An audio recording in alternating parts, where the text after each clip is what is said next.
কুরবানি কি?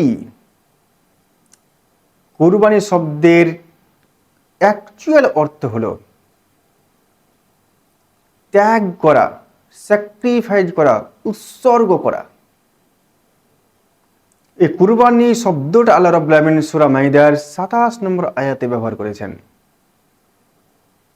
অর্থাৎ এই কুরবানি শুধুমাত্র আল্লাহ রাব্বুল আলামিনের সন্তুষ্ট চিত্তের জন্য আপনার প্রিয় জন্তুকে আপনি আল্লাহ রাব্বুল আলামিনের নামে উৎসর্গ করছেন, স্যাক্রিফাইস করছেন, ত্যাগ করছেন। এটাই হলো কুরবানি।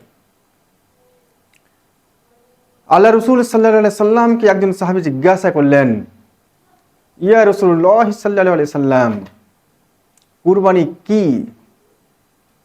আল্লাহ রসুল সাল্লাল্লাহু আলাইহি সাল্লাম জবাব দিলেন, কুরবানি হলো ইব্রাহিম আলাইহিস সালামের সুন্নাত।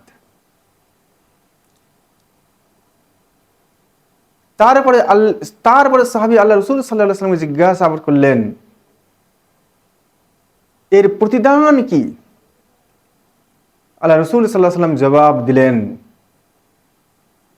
যে জন্তু জানোয়ারটা তুমি কুরবানি দেবে তার প্রত্যেকটা লোমে একটা করে সওয়াব আছে। এবং এর ব্যাখ্যায় বলা হয়েছে যে সেই কুরবানির পশুটা কিয়ামতের ময়দানে আপনার কাছে হাজির হবে।